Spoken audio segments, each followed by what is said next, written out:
اللهم صل على سيدنا ومولانا محمد وعلى جد وآل محمد وبارك وسلم عليه. اللهم صل على سيدنا ومولانا محمد وعلى جد وآل محمد وبارك وسلم عليه.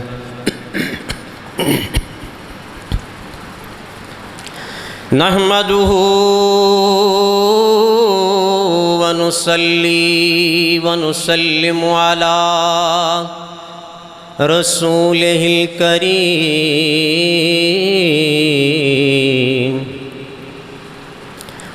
أما بعد فأعوذ بالله من الشيطان الرجيم.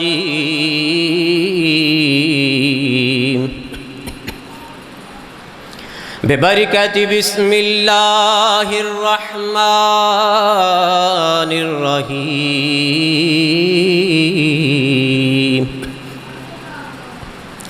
يريدون أن يطفئوا نور الله بأفواههم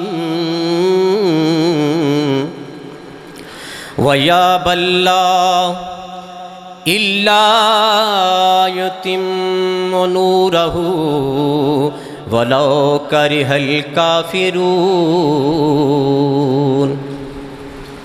فقد قال الله تبارك وتعالى في شان حبيبه صلى الله عليه وسلم مخبرا وآمرا: إن الله وملائكته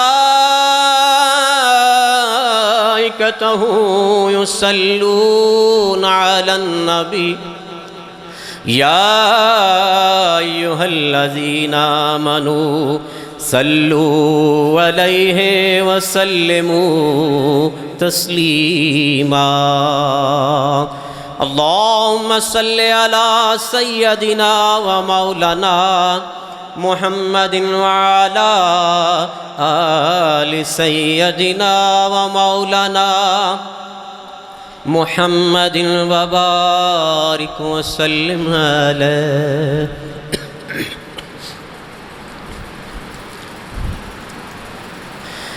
تو گھٹائے سے کسی کے نہ گھٹا ہے نہ گھٹے گا. تو گھٹائے سے کسی کے نہ گھٹا ہے نہ گھٹے گا. جب بڑھائے تجھے اللہ تعالی تیرا، جب بڑھائے تجھے اللہ تعالی تیرا، ورفعنا لک ذکرک کا ہے سایہ تجھ پر، ورفعنا لک ذکرک کا ہے سایہ تجھ پر. بول بالا ہے تیرا مرتبہ اونچا تیرا، بول بالا ہے تیرا مرتبہ اونچا تیرا. مٹ گئے مٹتے ہیں مٹ جائیں گے عادات تیرے، آج کا دور ہو یا آج سے 1450 سال کا عرصہ، جس دن میرے کریم آقا صلی اللہ علیہ وآلہ وسلم نے یہ اعلان فرمایا لا الہ الا اللہ محمد الرسول اللہ، کہ وہ ایک ہے اور میں اس کا رسول ہوں، اس دن سے لے کر آج تک، اور یہ بات یاد رکھیں قیامت کے دن تک، جو دشمنان اسلام ہیں، دشمنان اسلام ہیں، وہ ان کا یہ وتیرہ رہا ہے کہ اسلام اور بانی اسلام محمد الرسول اللہ صلی اللہ علیہ وآلہ وسلم کے خلاف ہرزہ سرائی، زبان درازی۔ وہ دور بھی تھا کہ جب مصطفیٰ کریم صلی اللہ علیہ وسلم نے اعلان نبوت فرمایا تو وہ مشرکین مکہ، اصل بات کیا تھی، اس کے پیچھے کون سی بات کار فرما تھی، دشمنی رسول صلی اللہ علیہ وآلہ وسلم اور اسلام کی دشمنی، اس کے پیچھے اصل بات کیا ہے؟ ان لوگوں کو جتنے بھی اغیار ہیں، کفار ہیں، مشرکین ہیں، یہ جتنے بھی لوگ ہیں، ان کو اصل تکلیف کیا ہے؟ اسلام کے ساتھ پریشانی کیا ہے؟ پریشانی یہ ہے کہ اسلام تو اس بات کا درس دیتا ہے کہ سب برابر ہیں، سب برابر ہیں، سارے بنی نوع انسان جتنے بھی ہیں آدم علیہ السلام کی اولاد میں سے ہیں، اللہ کریم نے ان سب کو برابر پیدا کیا ہے۔ اور یہاں تک کہ اسلام تو وہ مذہب ہے کاملہ ہے جو غیروں کے حقوق بھی، یہ بدبخت اسلام کے ساتھ دشمنی کرتے ہیں، اور اسلام جو ہے ان کے حقوق کی پیراداری کرتا ہے، ان کے حقوق بھی دیتا ہے۔ تو وہ وقت بھی آیا کہ جب مشرکین مکہ نے مصطفیٰ کریم صلی اللہ علیہ وآلہ وسلم کے متعلق نازیبہ الفاظ کہے، میرا کریم لجپال نبی سونا خود خاموش رہا، خود سونے نے جواب نہیں دیا، لیکن وہ وحدہ لا شریک جس نے اس محبوب دو عالم صلی اللہ علیہ وآلہ وسلم، جس کی خاطر خالق کائنات نے یہ ساری بساط ارض و سما یہ پیدا فرمائی، ساری کائنات زمین و آسمان شرق غرب کلہم، سب کچھ خالق کائنات نے فرمایا سونیا میں نے تو یہ تمہاری خاطر سب کچھ پیدا کیا ہے۔ میرا لجپال نبی صلی اللہ علیہ وآلہ وسلم مشرکین مکہ کی زبان درازی سن کر خاموش رہتے ہیں، تو خالق کائنات نے فرمایا ان الذین یؤذون اللہ ورسولہ لعنہم اللہ فی الدنیا والآخرہ، کہ بے شک جو اللہ اور اللہ کے رسول صلی اللہ علیہ وآلہ وسلم کو اذیت پہنچاتے ہیں نا، ان پر اللہ کی لعنت ہے۔ اب بات کیا ہے؟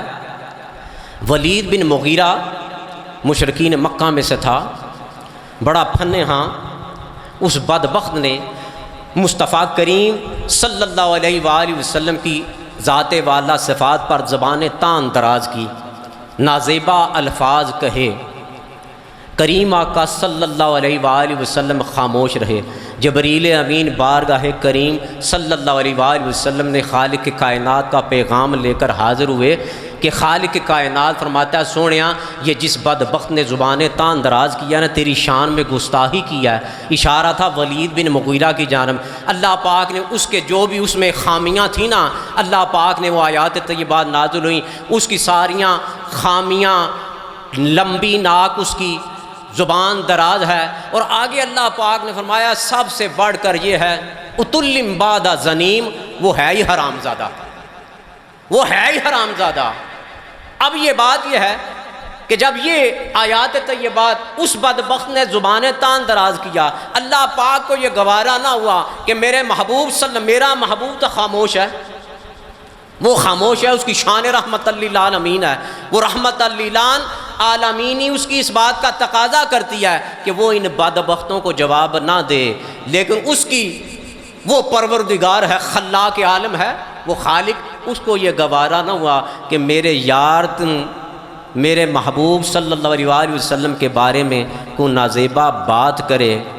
تو میں خاموش رہوں؟ اللہ پاک نے، وہ چونکہ علام الغیوب ہے، وہ ساری باتیں جاننے والا ہے، اللہ پاک نے اس کی ساری وہ خصلتیں بیان فرما کے نا، آخری بات جو اللہ پاک نے فرمائی وہ فرمائی وَأُتُلِّم بَعْدَ زَنِيمٍ، سونے آئے دی تو گل کی کرنا ہے، اس کو میں کیا کہوں، یہ تو آئے رامزادہ۔ یہ الفاظ ہے قرآن کریم کے، آیا کریمہ کے، وَأُتُلِّم بَعْدَ زَنِيمٍ، یہ تو ہے ہی حرام زادہ۔ معنی کیا؟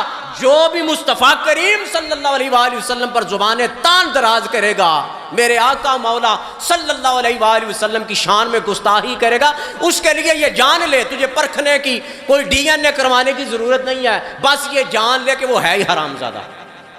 حرام قیامت تک یہ اللہ پاک نے آیا کریمہ جو ہے نا، یہ قیامت تک یہ سبق ہے کہ جو بھی میرے محبوب صلی اللہ علیہ وآلہ وسلم کی بارگاہ میں گستاخی کرے گا وہ حلال زادہ ہے ہی نہیں۔ اب ہوا کیا؟ جب یہ آیات طیبات نازل ہوئی نا، وہ ولید بن مغیرہ گھر گیا اپنی ماں کے پاس۔ جب ماں کے پاس گیا نا تو ماں سے کہنے لگا کہ مجھے بتا میرا باپ کون ہے، مجھے بتا میرا باپ کون ہے۔ اس نے کہا تیرا باپ مغیرہ ہے؟ اس نے کہا نہیں، سچ سچ بتا۔ تلوار نکال لی، اس نے کہا میں تیرا سر تن سے جدا کر دوں گا۔ اس نے کہا آج سے پہلے کبھی تو نے یہ سوال نہیں کیا ساری عمر۔ اس نے کہا سوال کرنے کا موقع ہی اب آیا ہے، آج آیا ہے۔ اس نے کہا، ماں نے کہا بات کیا ہے؟ اس بدبخت ولید بن مغیرہ نے کہا بات یہ ہے کہ آج محمد صلی اللہ علیہ وسلم بری محفل میں، چونکہ میں نے زبان تان دراز کیا تھا، میں نے اس کی شان میں صلی اللہ علیہ وسلم گستاخی کی، الفاظ ایسے ایسے نازیبہ کہے، تو اس کے پاس بقول اس کے جبریل آیا اللہ کا یہ پیغام لے کر، اور ساری جو باتیں وہ بیان کی ہیں نا محمد صلی اللہ علیہ وسلم، وہ ساری باتیں مجھ میں پائی جاتی ہیں، ساری خصلتیں، زبان درازی، میرا حلیہ، سب کچھ وہ ان جو وہ نشانیاں بتا رہا ہے نا صلی اللہ علیہ وسلم، وہ سب مجھ میں پائی جاتی ہیں۔ اور ایک بات جو یہ کی ہے نا اس نے، اگر باقی باتیں سچ ہیں نا جو اس نے بتائی ہیں، اگر باقی سچ ہیں تو یہ بھی سچ ہے اتلم بعد زنیم، کہ یہ بدبخت جو ہے حرام زادہ ہے، یہ کسی اور کا نطفہ ہے، بتا دے مجھے، نہیں تو میں تیرا سر تن سے۔ بات یہ سچی ہے، لیکن ماں سے کہہ رہا میں تیری زبان سے سننا چاہتا ہوں۔ ماں نے کہا یا بدبخت، تجھے اسی دن سمجھ آنا چاہیے تھا جس دن تو نے محمد صلی اللہ علیہ وآلہ وسلم پر زبان تان دراز کیا، تجھے سمجھ جانا چاہیے تھا تو حلال زادہ ہے ہی نہیں۔ ماں نے کہا ہاں مجھ سے غلطی ہوئی ہے، تو حلال زادہ نہیں ہے، تو کسی اور کا نطفہ ہے، تو مغیرہ کا نطفہ نہیں ہے۔ تو بات کرنے کا مقصد یہ ہے 1400 سال 1450 سال پہلے کا عرصہ ہو، اس سے بعد کا ہو، آج کا دور، اگر وہ بدبخت لائن انڈیا میں بیٹھا ہو یا یورپ میں بیٹھا ہو، کہیں بھی ہو، کسی بھی مقام پر ہو، بات کیا ہے؟ وہ تو دور مصطفیٰ صلی اللہ علیہ وآلہ وسلم تھا، اللہ پاک نے وحی نازل فرما دی۔ اب چونکہ وحی کا سلسلہ ختم ہو گیا، جب تک وحی کا سلسلہ چلتا رہا، جس کسی نے مصطفیٰ کریم صلی اللہ علیہ وآلہ وسلم کی بارگاہ میں گستاخی کی، اشارتاً کنایتاً، زبانی طور پر یا عملی طور پر، مصطفیٰ کے یہاں تک کہ آقا کریم صلی اللہ علیہ وآلہ وسلم کے حکم مبارک کی عدولی کی، حکم کو نہ مانا، وہاں پر صحابہ اکرام کا عمل مبارک دیکھنے والا ہے۔ ایک بظاہر کلمہ گو لیکن تھا وہ منافق، اس کا جھگڑا ہو گیا ایک یہودی کے ساتھ۔ وہ یہودی کہنے لگا کہ میں حق پر ہوں، وہ منافق کہنے لگا جو ظاہراً کلمہ پڑھتا تھا، وہ کہنے لگا میں حق پر ہوں۔ چنانچہ یہودی نے کہا اگر چلو تم بھی نہیں مانتے میں بھی نہیں، میں تمہارے نبی سے چل کے ہم دونوں فیصلہ کروا لیتے ہیں۔ چنانچہ جب دونوں آئے، مصطفیٰ کریم صلی اللہ علیہ وسلم نے دونوں کی بات سنی، اور یہاں پر یہ بات بھی یاد رکھیں، حضرت علی مرتضیٰ علیہ السلام کو جب یمن کی جانب آقا کریم صلی اللہ علیہ وسلم آپ امیر بنا کر بھیجنا چاہا، تو حضرت علی مرتضیٰ علیہ السلام نے بارگاہ میں عرض کی یا رسول اللہ صلی اللہ علیہ وآلہ وسلم، مجھے ابھی اتنا تجربہ نہیں ہے کہ لوگوں کے فیصلے وغیرہ کرنے کس طرح سے کروں گا، مصطفیٰ کریم صلی اللہ علیہ وآلہ وسلم نے ایک تو مولا کائنات علیہ الصلوۃ والسلام کے سینہ اطہر پر دست ید اللہ رکھ کر دعا فرمائی، یا اللہ علی کے سینے کو بھی قائم رکھ، اس کی زبان کو بھی قائم رکھنا۔ اس کے بعد مولا مرتضیٰ فرماتے ہیں کہ کریم آقا صلی اللہ علیہ وسلم نے فرمایا، علی جب بھی کبھی تیرے پاس کوئی جھگڑا آئے، کبھی ایک کی بات سن کر فیصلہ نہ کرنا، ہمیشہ فریقین دونوں کی بات سن کر فیصلہ کرنا، تمہارے لیے آسانی ہوگی۔ مولا مرتضیٰ علیہ الصلوۃ والسلام فرماتے ہیں وہ دن اور آج کا دن ساری عمر ہو گئی ہے، مجھے کبھی فیصلہ کرنے میں دشواری نہیں ہوتی۔ یہی وجہ تھی حضرت عمر فاروق رضی اللہ تعالیٰ فرماتے ہیں، یا اللہ مجھے وہ دن نہ دکھانا۔ مجھے عمر فاروق امیر المومن خلیفہ وقت ہیں، آپ اللہ کریم کی بار ایک معاملہ ہو گیا، وہ تفصیل طلب ہے، مولا مرتضیٰ تشریف لے آئے، مولا مرتضیٰ علیہ الصلوۃ والسلام نے فرمایا، یا امیر المومنین یہ عورت جو ہے یہ مفلوق الحال ہے، مرفوع القلم ہے، اس سے اللہ پاک نے قلم اٹھا لیا چونکہ یہ پاگل ہے، اس سے اگر غلطی ہو گیا ہے تو اس کو یہ سزا۔ بہرحال وہ اس وقت حضرت عمر فاروق رضی اللہ تعالیٰ نے عرض کیا اللہ کریم کی بار، یا الہی مجھے وہ دن نہ دکھانا کہ مجھے کوئی مشکل آن پڑے۔ یہ الفاظ ہیں عمر فاروق رضی اللہ تعالیٰ نے، عرض کرتے الہی مجھے وہ دن نہ دکھانا کہ عمر کو کوئی مشکل آن پڑے تو مشکل کشا موجود نہ ہو۔ تو مولا مرتضیٰ فرماتے ہیں کہ ہمیشہ میں نے دونوں کی بات تو عرض کر رہا تھا، وہ منافق اور یہودی مصطفیٰ کریم صلی اللہ علیہ وسلم کی بارگاہ میں آئے، آقا کریم صلی اللہ علیہ وسلم نے دونوں کی بات سن کر یہودی کے حق میں فیصلہ دے دیا۔ اب یہ بدبخت، یہ دشمنان اسلام یہود و نصارہ ہنود کلہم الکفر ملت الواحدہ، مصطفیٰ کریم صلی اللہ علیہ وسلم یہ کفار جتنے بھی ہیں نا، جب اسلام کے خلاف کھڑے ہونے کی بات آئے یہ سب اپنی دشمنیاں بھول کر اسلام کے خلاف متحد ہو جاتے ہیں۔ آج بھی ہم بھی دیکھ رہے ہیں، عرصے دراز سے دیکھ رہے ہیں۔ چنانچہ مصطفیٰ کریم کی ذات والا صفات، وہ کردار مصطفیٰ، اسوہ مصطفیٰ صلی اللہ علیہ وآلہ وسلم دیکھیں، ہونا تو یہ چاہیے تھا گو کہ وہ ظاہری کلمہ پڑھنے والا ہے اور دوسرا یہودی ہے، کافر ہے، منکر ہے، لیکن مصطفیٰ کریم صلی اللہ علیہ وآلہ وسلم نے اس کے باوجود دونوں کی بات سن کر جو حق پر تھا اس کے حق میں فیصلہ دیا، یہودی کے حق میں فیصلہ دے دیا۔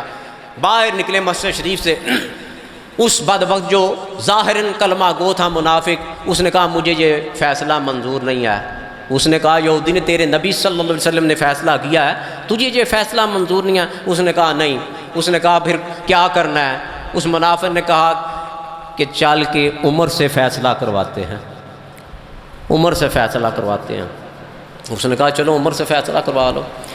یہودی ساتھ ہے، وہ منافق آیا حضرت عمر فاروق رضی اللہ تعالیٰ کے کاشانہ اطہر پر آ کر دروازے پہ دستک دی، باہر آئے عمر، پوچھا کیا معاملہ ہے؟ یہودی نے کہا جناب ہے معاملہ ہوا ہے، تواڈے نبی صلی اللہ علیہ وآلہ وسلم نے تو میرے حق میں فیصلہ دے دیا ہے۔ عمر نے پوچھا تو یہ کیا کہتا ہے؟ یہودی نے کہا یہ مسلمان ہے، یہ کلمہ پڑھتا ہے، یہ کہتا ہے میں نبی کی بات مجھے حکم، وہ آپ کا فیصلہ منظور نہیں ہے۔ عمر نے کہا ٹھہر جاؤ، وہ مراد رسول بھی ہے، مرید رسول بھی، عمر فاروق رضی اللہ۔ عمر نے فرمایا ٹھہر جاؤ۔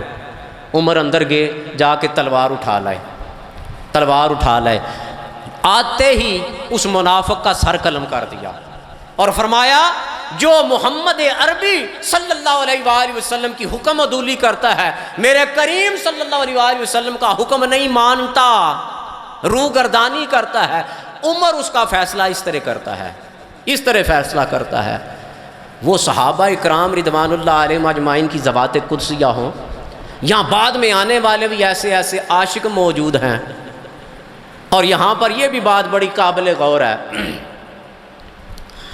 کہ اکثر ایسا دیکھنے میں آیا، وہ دور اکثر صحابہ اکرام کا وہ قرون اولا، اس کو چھوڑ کے بعد میں اکثر تاریخ گواہ ہے اس بات کی، اور بالخصوص ہمارے بر صغیر کی تاریخ اگر دیکھی جائے تو وہ گواہ ہے، شاہد ہے کہ جب بھی وقت پڑا نہ ناموس مصطفیٰ صلی اللہ علیہ وآلہ وسلم پر کبھی بھی آنچ آئی نہ آقا کریم صلی اللہ علیہ وآلہ وسلم کی ناموس پہ، تو بڑے بڑے جبے کبے مولوی ملا وہ حجروں میں چلے گئے، وہ مسجد میں گوشہ نشین ہو گئے، لیکن اللہ پاک نے چونکہ اس نے وعدہ فرمایا ہے، اللہ پاک نے میں سونیا واللہ یعصمک من الناس، سونیا میں تیری عصمت کی حفاظت کروں گا لوگوں سے، تیری ناموس کا، اس نے خالق کائنات نے مصطفیٰ کریم صلی اللہ علیہ وسلم کی ناموس کا ذمہ اپنے پر لیا ہے۔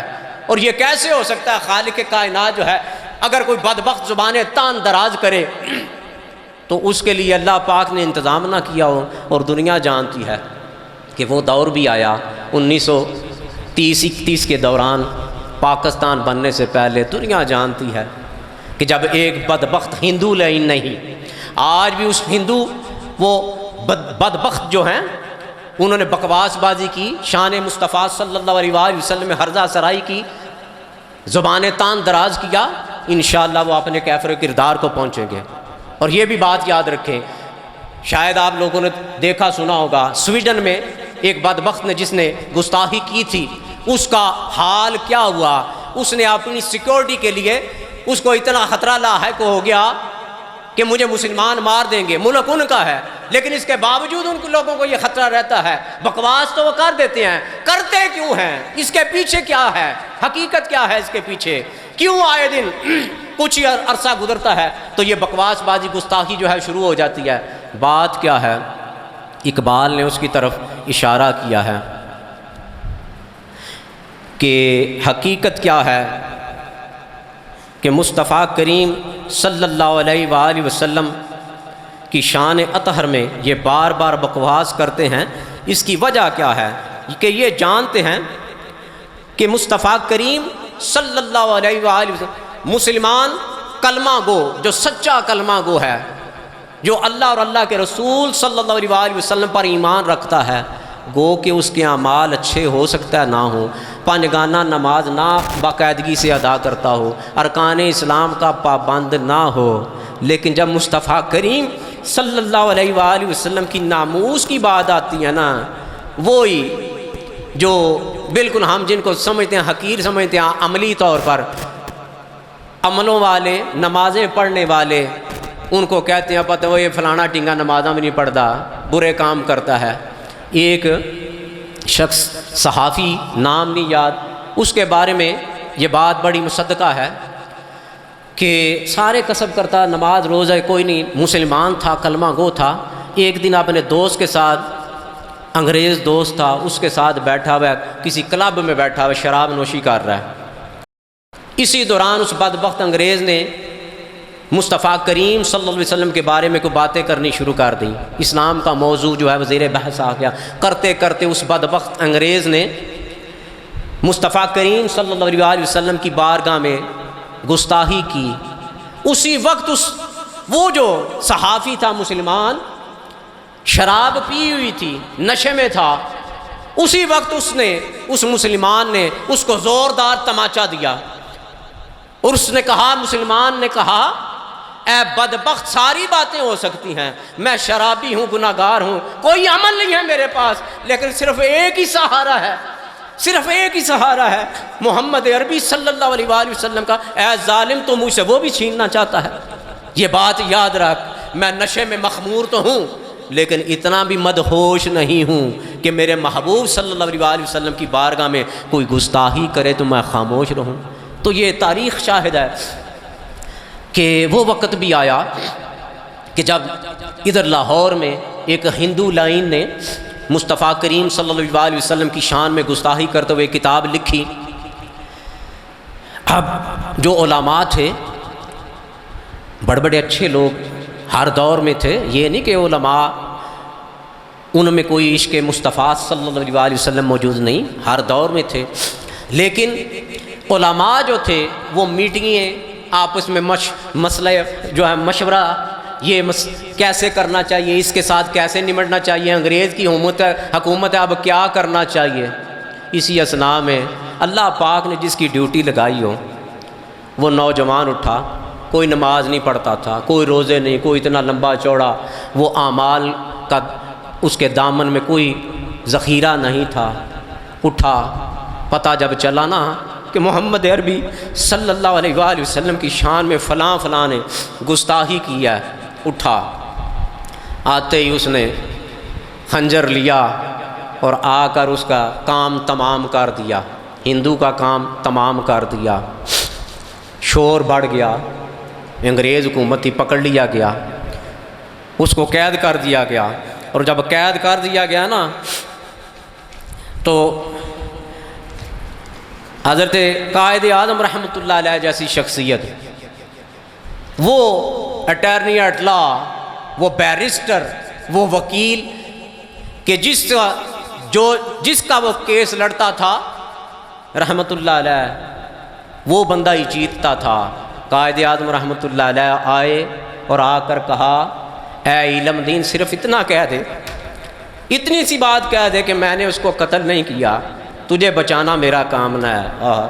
علم دین نے کہا کہ مجھے تو اس موت سے اچھی اور کون سی موت ہے، اس سے اچھی اور کون سی موت ہے؟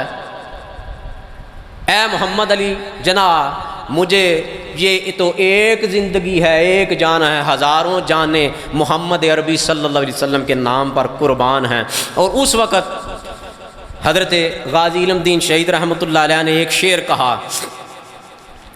میں عاشق سرمست ہوں، میں عاشق سرمست ہوں، میں دار سے نہیں ڈرتا، میں عاشق سرمست ہوں، میں دار سے نہیں ڈرتا۔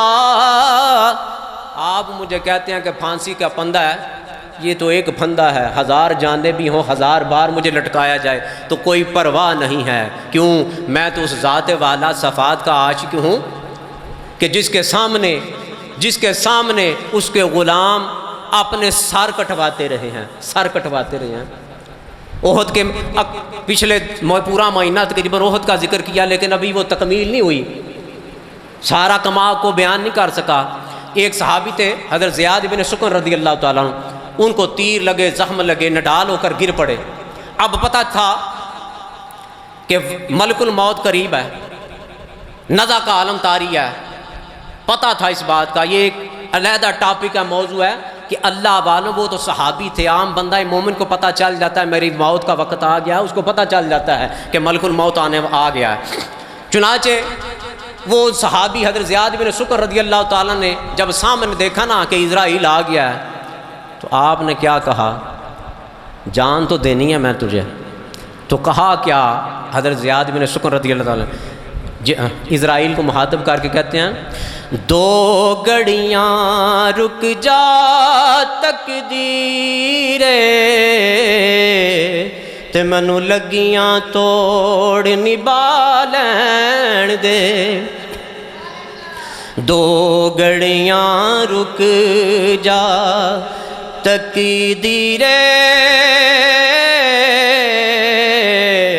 تے مینوں لگیاں توڑ نبھا لین دے، تے خود جان حوالے کر دے ساں، خود جان حوالے کر دے ساں، اس جان دا مالک آ لین دے، خود جان حوالے کر دے ساں، اس جان دا مالک آ لین دے۔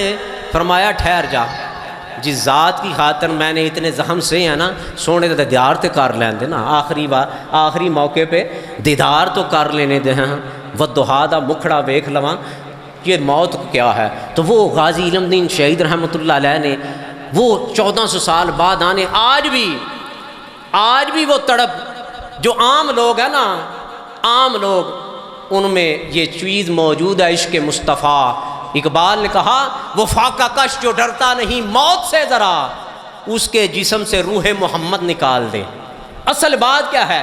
اغیار کو، کفار کو، مشرکین حنود و یہود کو تکلیف کس بات کی ہے؟ ان کو اسلام سے کوئی پریشانی نہیں، تم نمازیں پڑھتے رہو، ان کے ممالک میں رہ کر، یورپ امریکہ میں رہ کر، اتنی مساجد ہے جس کی حساب ہی کوئی نہیں۔ ٹورانٹو سٹی کینیڈا کا صرف اس ایک شہر میں 500 مساجد ہیں، 500 مسجدیں ہیں، صرف ایک مثال دیا ہے۔ اسی طرح امریکہ میں بے شمار مسجدیں ہیں، ان کو اس بات سے پریشانی نہیں ہے نمازیں کیوں پڑھتے ہو، روزے کیوں رکھتے ہو، صدقہ و خیرات کیوں کرتے ہو۔ اصل پریشانی ان کو اس بات سے ہے، یہ محمد عربی صلی اللہ علیہ وآلہ وسلم کے نام پر مر مٹتے ہیں۔ یہ ان کے اندر سے جو ہے نا یہ چیز نکال دو، جب یہ چیز نکال دی جائے گی پھر کوئی پرواہ نہیں، یہ کچھ نہیں کر سکتے۔ جیسا کہ آج ہمارے کم و بیش 57 مسلم ممالک ہیں، لیکن وہاں پر جو لیڈران ہیں، جو حاکم ہیں، ان میں یہ بات نظر نہیں آتی، شاید ایک دو کوئی ایسا ہو، تو ان کو اس بات سے کوئی پریشانی نہیں۔ اصل بات کیا ہے کہ ان کے اندر جو وہ روح ہے نا، انشاءاللہ روح کی بات کروں گا آئندہ جمعہ، کہ خالق کائنات نے فرمایا کہ جب میں نے پتلا آدم تیار کیا تو اس میں جان کیسی آئی، اللہ پاک نے فرمایا فَنَفَخْتُ فِيهِ مِن رُوحِي، میں نے آدم کا پتلا یہ تیار کیا تو اس میں اپنی روح پھونک دی، یا الہی تیری روح کیا ہے۔ انہوں نے یہود نے سوال کیا بارگاہ مصطفیٰ صلی اللہ علیہ وسلم، یسألونک عن الروح، اے محبوب تجھ سے یہ سوال کرتے ہیں روح کیا ہے، اس کی ڈیفینیشن کیا ہے۔ سونیا ان کو فرما دے تمہیں کیا پتا، اگر بتا بھی دیا جائے تو تم اس کا ادراک کیا کر سکتے ہو۔ اللہ پاک نے فرمایا سونیا ان کو فرما دے قل الروح من امر ربی، روح تو میرے اللہ کا آرڈر ہے، حکم ہے، لیکن حقیقت وہ روح کیا ہے، اس روح کا نام محمد عربی صلی اللہ علیہ وسلم ہے۔ محمد عربی تو بات کر رہا تھا کہ یہ کبھی ہو ہی نہیں سکتا، یہ بدبخت جو ہے نا یہ ہر دور میں اللہ پاک نے فرمایا یوری، جو ابتدان میں نے آیا کریمہ تلاوت کی اس کا ترجمہ کر کے انشاءاللہ بقیہ مضمون آئندہ جمعہ، کہ خالق کائنات فرمایا یریدون ان یطفئوا نور اللہ بافواہہم، کہ یہ بدبخت، یہ مشرکین، یہ کفار، یہ اس کوشش میں ہے کہ اللہ کے نور کو اپنی پھونکوں سے بجھا دے، اپنی پھونکوں سے بجھا دے۔ وَيَا بَلّہ، لیکن اللہ پاک ان بدبختوں کا رد فرماتا ہے، اور رد فرما کر اللہ کریم فرماتا ہے یہ تو چاہتے ہیں بجھا دیں، میں تو اس کو پایا تکمیل تک پہنچاؤں گا۔ اس نور ربانی ہے جو میرا نور ہے، نور محمدی صلی اللہ علیہ وآلہ وسلم، اس کو میں تو عروج وَرَفَعْنَا لَكَ ذِكْرَكَ کا ہے، سایہ تجھ پر، بول بالا ہے تیرا، مرتبہ اونچا تیرا۔ اللہ پاک میں الا یتم نورہ ولو کرہ الکافرون، یہ ان کو بڑا گراں گزرے گا، یہ کافروں کو بڑی تکلیف ہوتی ہے، یہ پھڑکتے ہیں، لیکن اللہ پاک فرماتا ہے میں تو اپنے نور کو مکمل کر کے چھوڑوں گا۔ اللہ کریم کی بارگاہ بے کس پناہ میں التجا ہے سچی اور سچی مصطفیٰ کریم صلی اللہ علیہ وسلم کی غلامی عطا فرمائے، اسی غلامی میں زندہ رکھے، اسی غلامی میں مارے، اسی غلامی میں اٹھائے۔ وآخر دعوانا الحمدللہ۔